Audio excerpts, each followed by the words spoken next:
Menanggapi replik jaksa penuntut umum terhadap pledoi terdakwa perkara obstruction of justice Arif Rahman Arifin, tim kuasa hukum menyebut jaksa akan segera menyiapkan duplik.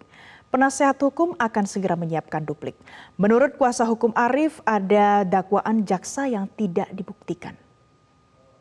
Kami juga menyampaikan bahwa apa yang terjadi pada saat itu adalah sangat cepat sekali dan kondisi daripada informasi yang sangat terbatas atau asymmetric information, sehingga hal ini menjadi hal yang dia nggak punya pilihan lain untuk melakukan. Nah, ini punya relasi juga dengan kaitannya dengan pasal 48 ya, di mana di situ sebenarnya juga harusnya juga bisa dilihat ya dengan pasal 51 ayat 2 ya.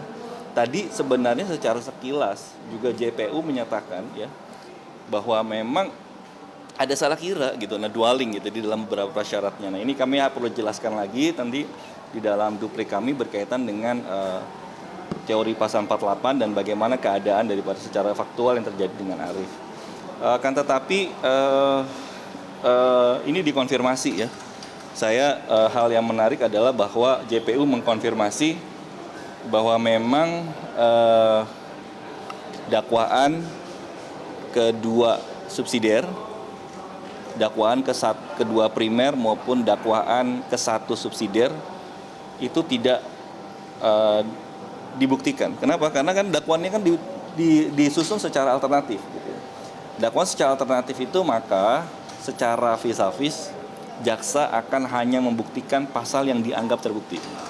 Secara kontrario maka ketika ada satu pasal dakwaan yang dibuktikan, maka secara kontrario jaksa mau menyatakan bahwa memang 3 lainnya tidak terbukti. Jadi kita konfirmasi bahwa ke-1 subsidiar tidak terbukti, kedua primer tidak terbukti, kedua subsidiar pun tidak terbukti menurut pandangan jaksa, sehingga jaksa hanya membuktikan ke-1 primer. Dan dalam hal kaitan dengan ke-1 primer pasal 33 juga kami menyampaikan tentang tindakan apapun itu juga tidak terbukti. Kenapa? Karena ini kan yang ahli juga sampaikan bahwa ini adalah computer based crime atau computer related crime.